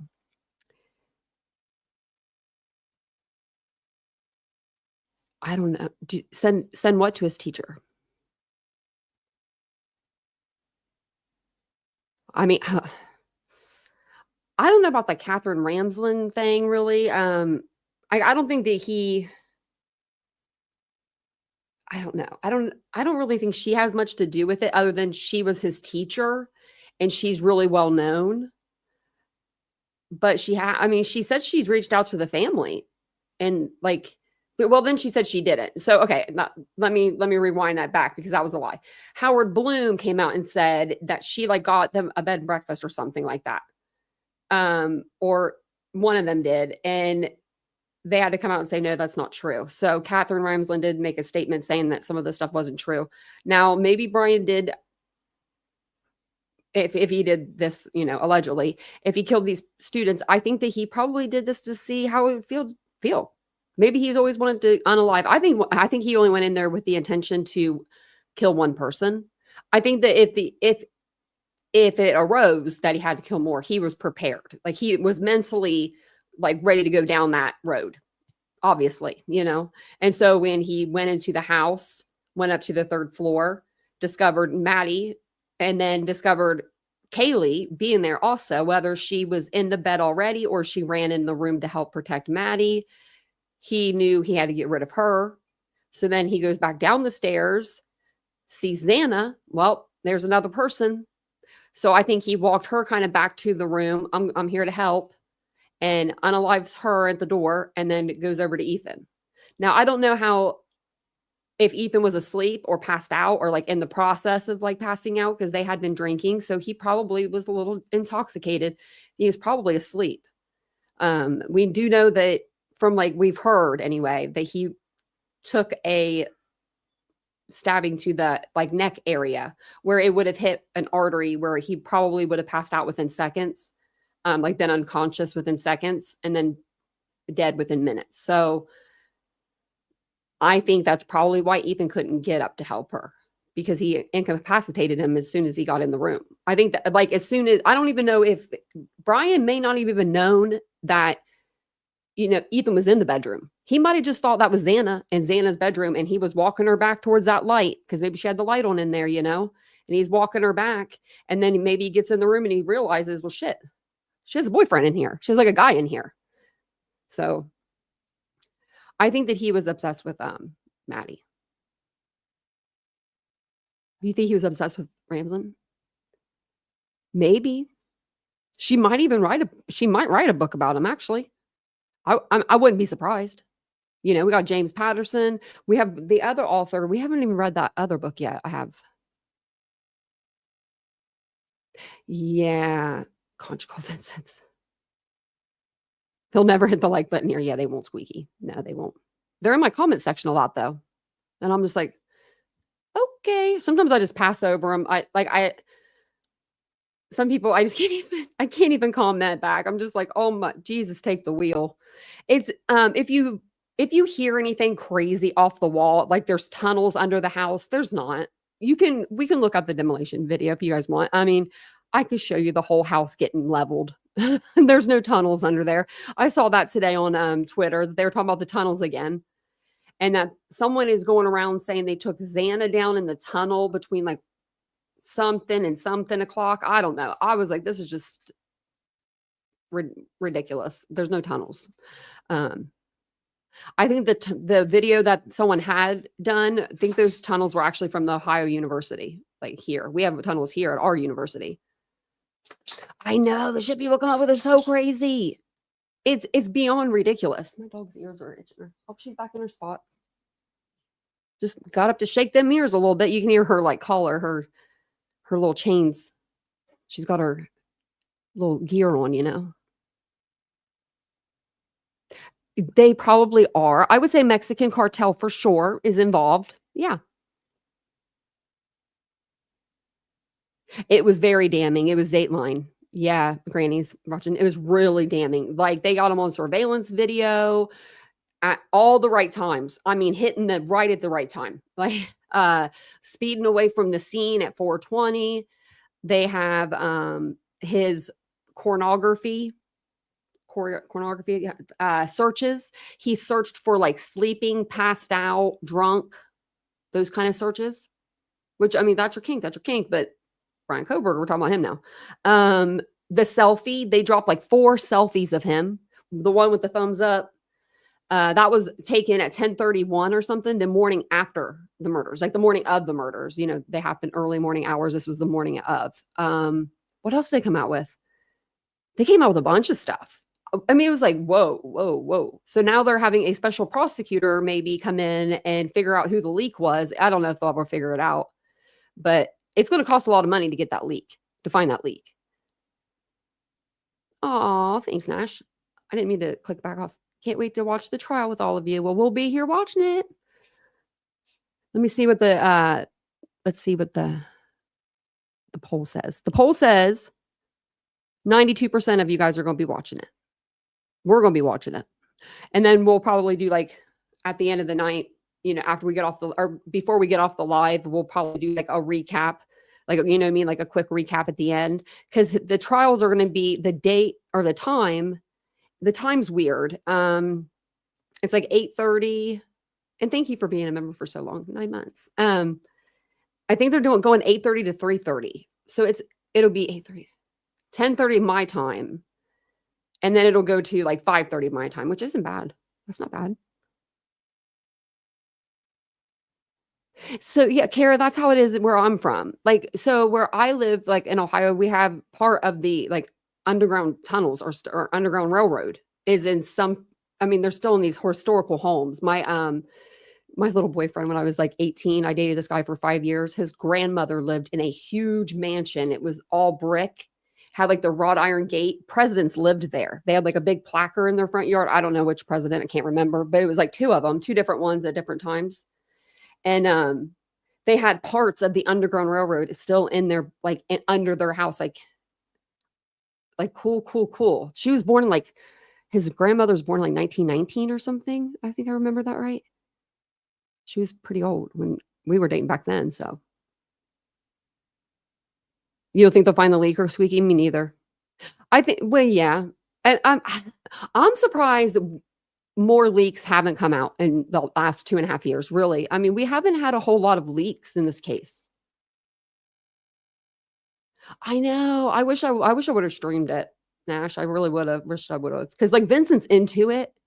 Like he's on his own like island with it, because I don't know a lot about the case. I just know what I think, and we don't have the same thought.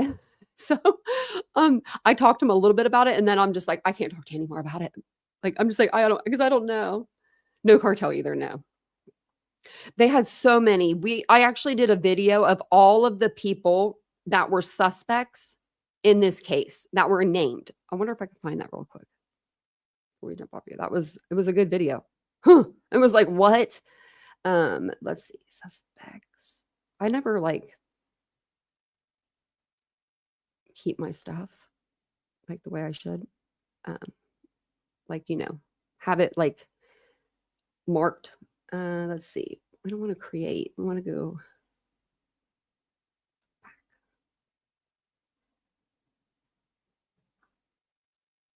I thought it would be like, oh, your designs. That's what it is. Okay. And then I'm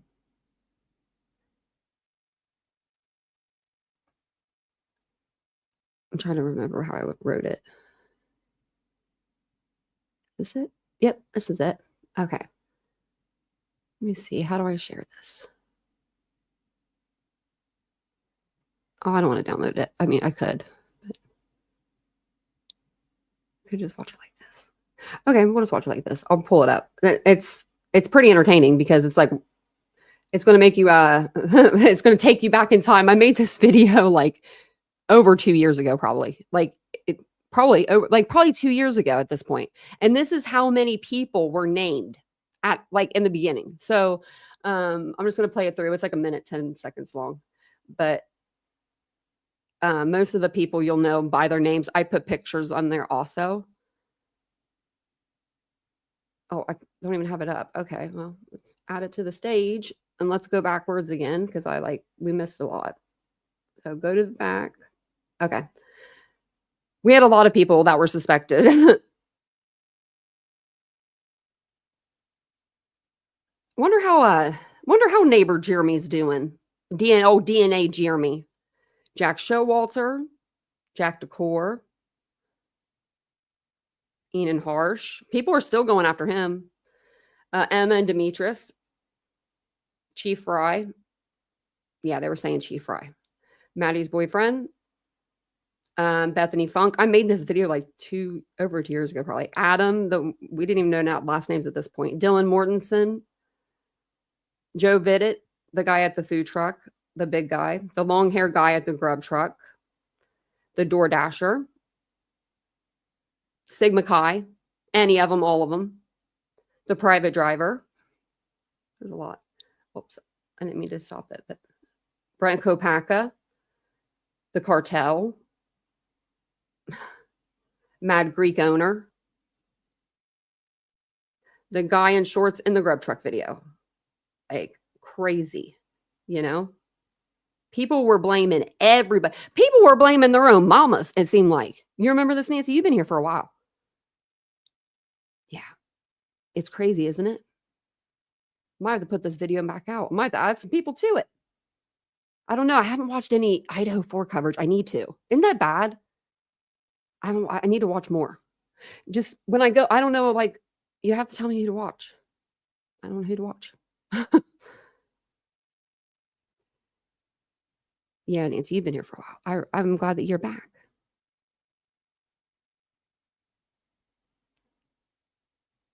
Just read the chat. Oh, the animal hair, they are testing it. I'm assuming they're testing it against Murphy's. They're probably testing it. They could probably test it and get to know the breed maybe by now. And you could probably test the hair to see if it's like dog, human, cat, all that kind of stuff, like what kind of hair it would be. The smart TV, the Fire Stick that they had of his, I don't know if anything would be on that, but I know that he had a computer tower there as well. So that could hold a lot of information because they always be Googling stuff. Criminals. Don't look at my Google though. I love that. Your favorite uncle. You definitely need to watch more. Yeah. That's going to be a big fat no for me. Your favorite uncle. That's going to be a big fat no. I've not had her on my For You page for 3 years for a reason. She also thinks Chris Watts is innocent. So there's that. So yeah. But yeah, let her know we said hey. Just kidding, don't. No, I really did. I clicked the three dots that you can click, and you click it, and then it scrolls down and it says, I am not interested. And you click, I'm not interested, and they never come up on your For You page again. It's like beautiful. It's like YouTube's little gift to you.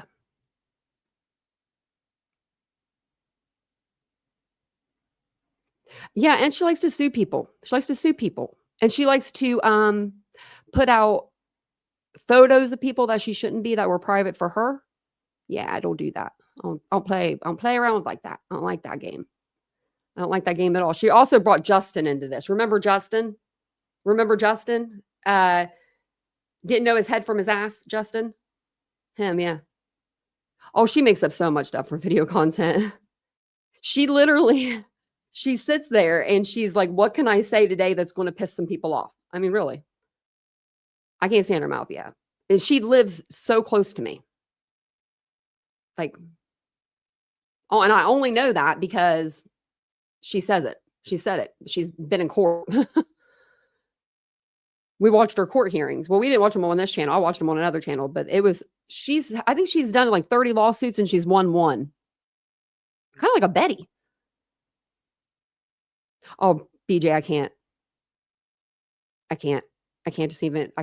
go there. I mean, yeah. Her and BHB should get together. Why don't they? Why haven't they ever got together and hooked up for a video, But yeah, no offense, but there is offense. Yeah, truth and transparency is like, I would probably watch Harsh first. I don't know. I don't know. It's a two that, I don't know. Yeah, she cries about everything on live. I don't want to watch that shit. That's what I say, baby girl. Like, people come to YouTube to get away from their the world that they're living. You know what I mean? Like, we come here for entertainment and like to be educated and stuff like that. But, whew, I like Dolly. I like Dolly's personality. He could be a bit much at times. I'm not going to lie about that. But he can be really freaking funny. Really funny. Like, super funny. He did a video. It was on the Karen Reed case. He did it on Turtle Boy and somebody else. And he just went in on them hard. And I laughed the whole video. Like, I don't think I've ever laughed a whole live like I had laughed in that one because it was that good. And I'm not even really in the Karen Reed case that much, but what he was saying was making me laugh. So anybody that can make me laugh, that's a good thing. But BJ, on the other hand, makes people cry. She makes me want to cry when I listen to her, like, for myself, not for her, for myself. I've only watched Dolly the one time, really. Like, that was like the one time I watched all over, like the whole episode. It was so funny. I had to watch it. She's very whacked. Yeah. She's she's done so much. Who else did she brought in WSU Mom Kim too? into the mix. I'm pretty sure she was the one with that one. So yeah, oh Lord, there's just nothing I can't even really say too much about her because I don't watch her to know. I just know she puts out a bunch of really just crazy, off the wall conspiracy type of stuff. I wanted to show you guys something, and now I can't find the damn picture. So I'm going to try to look for it real quick. But it was over a different case, but it was over Rex Heuermann. So his wife, well, ex-wife, soon to be, or if not yet, about to be, Asa, she did I cannot find it now. I'm so mad. She did a Peacock deal, right? Remember, for $1 million? Well, they have her, they did the interview in the basement, right? Where these women may have been, right in front of the steel door where the guns and stuff were like stored, and the creepy staircases there. Oh my God, this house is so creepy, y'all. No way, Jose, would I ever go in there? No, you couldn't pay me enough. No, couldn't pay me enough. If I was a working lady, I would say, I'm sorry, but I'm going to have to say no. What is this? Okay, never mind. I'm really trying to find that.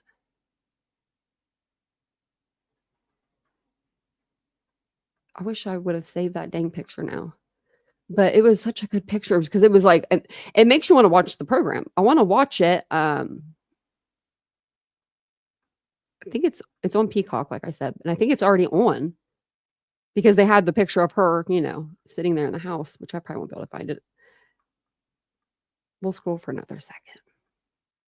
I feel like I'm so close because I don't have that many people on my Twitter, and I'm not following this person though. That's the thing. It feels like I went back too far. Yeah, I don't know. I'll have to find it and then repost it because it looked. Oh wait, maybe we're getting closer. Shit, I don't know. Because I feel like I saw this stuff earlier.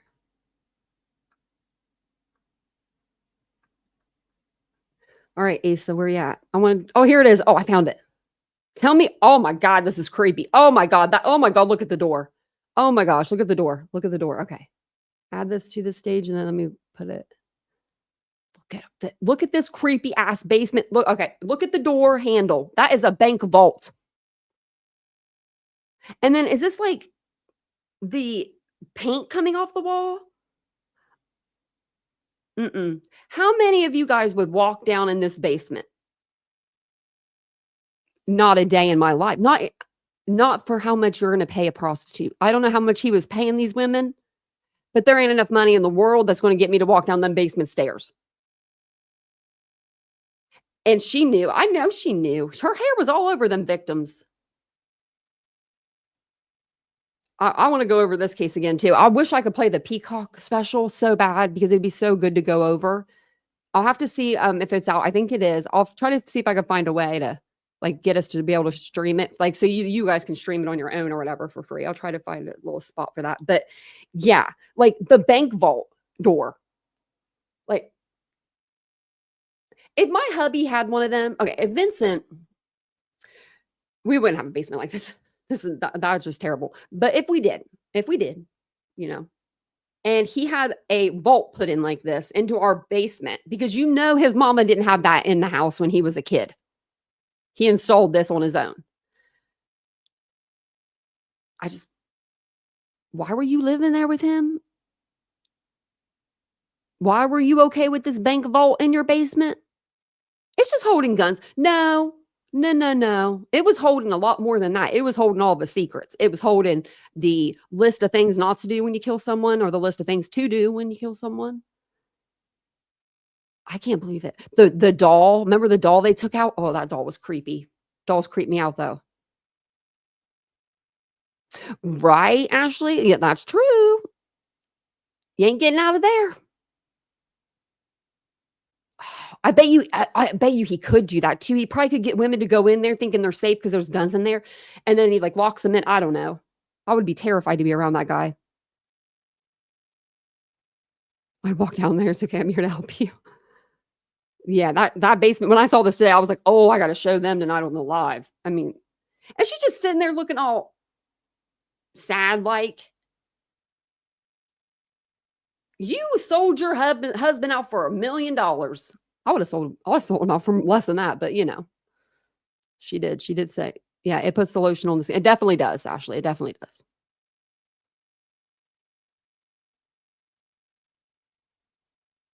Captain, she was everywhere. She was everywhere this morning. That's so funny.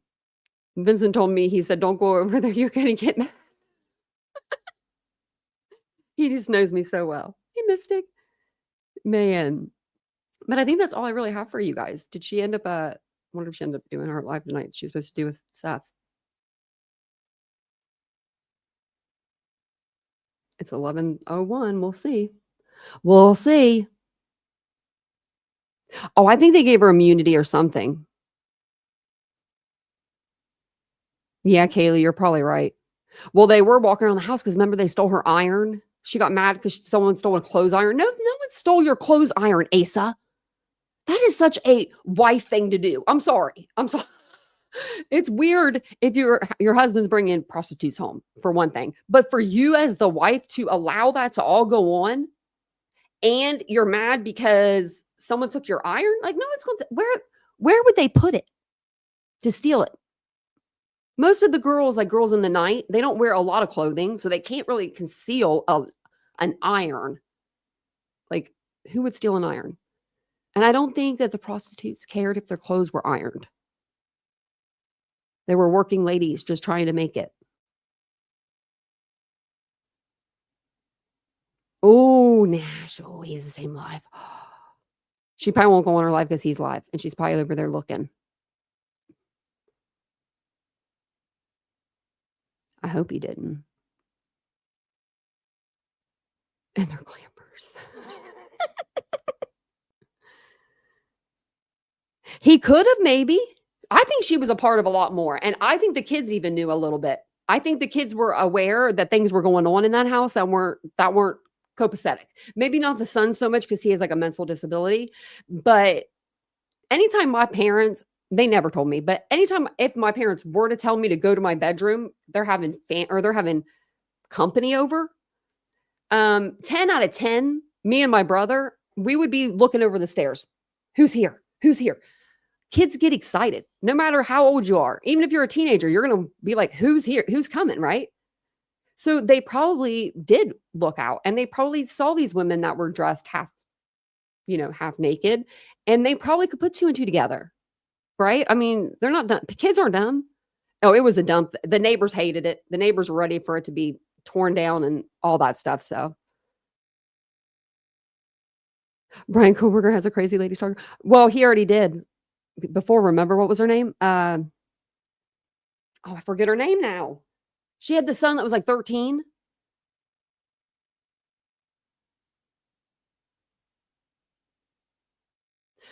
Okay, according to my son, someone broke in and stole his only left shoe and the Roku remote from his bedroom. That's funny. Jet said it's BJ's another creator. That it's just bad. It's bad news. It's just bad news. I can't. I don't even know. It's exhausting.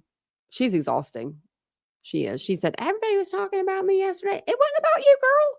It's about the kids.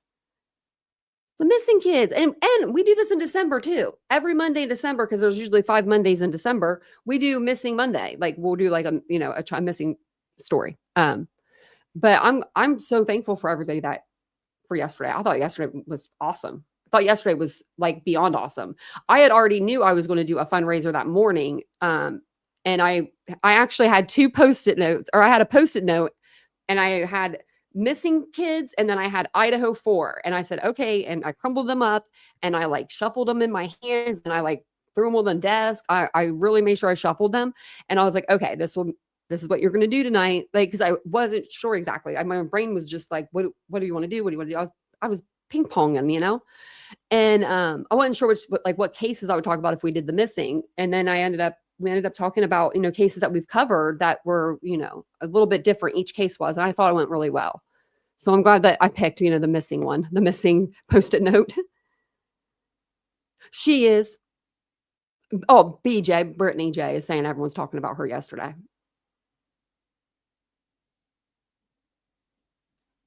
I think that they said that they thought the Dateline episode said that they thought that Brian might have met her on the stairs, but there's no proof of that yet. Probably Ashley, yeah.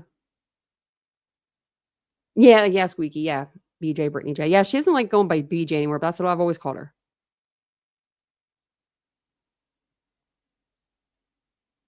Is she doing it? Jet Set, we're doing you a favor. I mean, really, it's not true crime. It's not, and it makes me upset. And I'll be truthful. It pees me off when creators can get on the platform and not put any work into their platform, and then they have people in there just hanging out, waiting on them to come live. I'm like, man, I talk to you guys for 7 to 10 minutes before my live start, and I get my comment sections like, and I'm like, sorry. I get this all the time. I love your lives, but you say hello too long. And I'm like, you're on a replay. Fast forward that. Fast forward 10 minutes. If you're on a replay with me, just go 10 minutes in. You're not missing anything. Yeah, Princess is right. She gets on and cries. Yeah. They start super chatting. Yes. And I said to Nonsense today, actually, I said, I think it was in her chat. I was like, I'm going to start doing that. Every night, I'm going to do what she did the night before. So whatever she needs, I need. Air conditioner, I need one too. I need 3. Right, Nash? I know. Even Queen Bee has like a 25 to 30 minute, like her music goes for like ever in a day. And I'm like, my music's 3 minutes. And today, someone asked me, what do you do for those 3 minutes? Today, I had to run to the other side of the apartment 4 different times because I kept forgetting something. So I was like, am I going to be in there? And I was like, I was out of breath. I don't think he will Mystic. I think that he's going to be convicted. And if you guys don't know, the Gonzalez family, they did get their Facebook page back. So for the creators that were praising people for reporting it, I hope your karma comes to you really quick, because it's just wrong. But they posted yesterday, and it just says, I have about 1,000 things I thought I'd want to say, and now only one matters. Happy birthday, Maddie. And it was a birthday post for her. Maddie is the funniest, most genuine, kind-hearted, and loving person. Her laughter is so contagious. I can still hear it sitting here now. Maddie taught me the power of an open heart and true kindness. Maddie never held back on love, and I hope one day I could be more like her. Thank you for everything, Maddie. I love you. I miss you more every day. Happy birthday, sister. Look how small Olivia was. Look how short she is. I don't know how tall Olivia is, but she must be pretty short. Pretty pictures. It's so sad. So sad. My nails are still pink, though, for Maddie, even though one's kind of broke a little bit.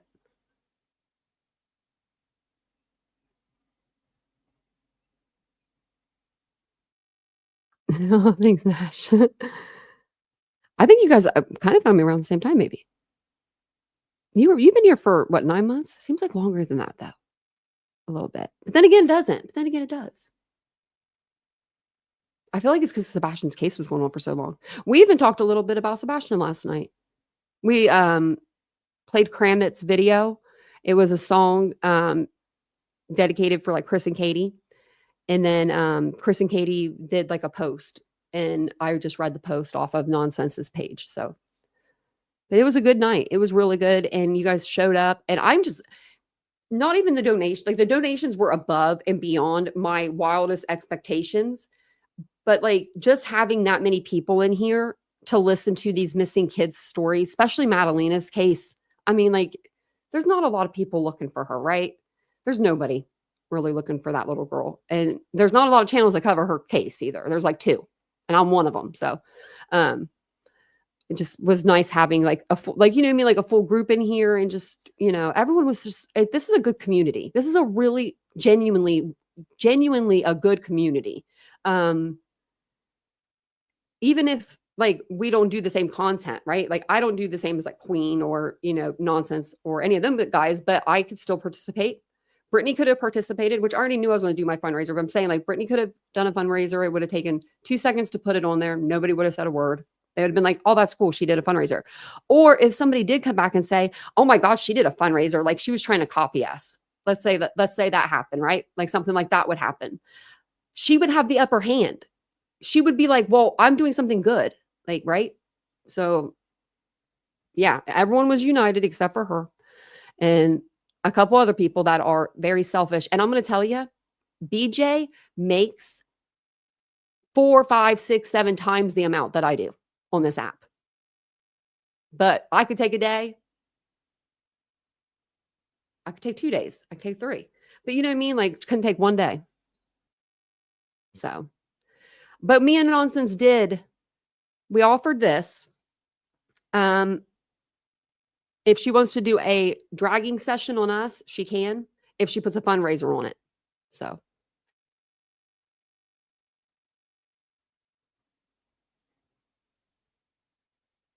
I don't know if they heard what was going on upstairs because, like, one article says like someone lived at the house. They said that you couldn't hear anything on each floor, but then someone else came out and did an article and they said you could. I'm like, I like Nonsense too. Yeah, but like, and there for a minute, I was starting to feel like a little bad for Brittany, like in a way. And then I'm just like, no, she does this on her own. She does it on her own. So I applied to start up a true crime channel on YouTube. I listed my references as Chris McDonough, Dudu, Ron, JLR, and Born Betty. They sent me a letter saying rejected, find better friends. Yeah, she was awake. Yeah. That's funny, Squeaky. That's really funny. Well, I'm going to jump off here. I was on here later than I thought. I told Vincent, let me see when I text him. 10:33, and I said I'd be out in 10 minutes. 10:30, 45 minutes. Man, I don't watch Chris McDonough a lot, or JLR really, but I am subscribed to JLR. I'll watch him every once in a while, but he's always ridiculous with his clickbait. You know what I mean? And I'm always like, you got me, son of a gun. Yeah, Nash, I love it too. You guys are my friends. I like talking to you at the end. Because then if I do it at the beginning, then everyone will get all like, up in arms. So we do it at the end. We talk about whatever we want.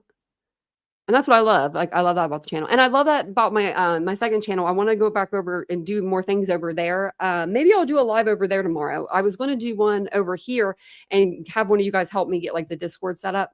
But maybe we'll do it on the second channel. I think that'll be good. He is very passionate and dedicated. And he don't care where to go for a story.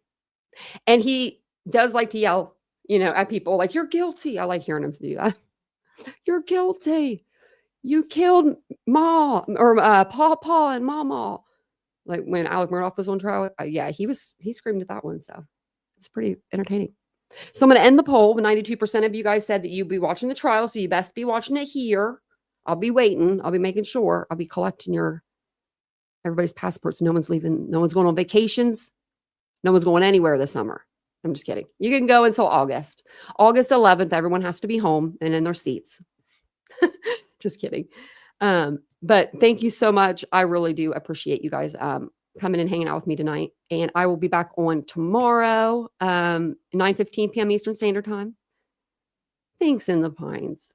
No drama usually, Maybe a little something, something at the end if I have something to say. But I don't really say anything. I try to keep my mouth shut. It's easier that way. It really does. It keeps you out of trouble. It does keep you out of trouble. Vincent taught me that because my mouth used to not stay shut. I'm from Philadelphia, and we're mouthy. We're mouthy folks up there. But thank you guys for being here. I'll be back on, like I said, tomorrow. Enjoy your Tuesday. Back to work. If you have to go back to work, I'm sorry. That stinks because your 3-day weekend is over. But you'll see me tomorrow night. So I'll see you guys all tomorrow. Have a great night. Bye, guys.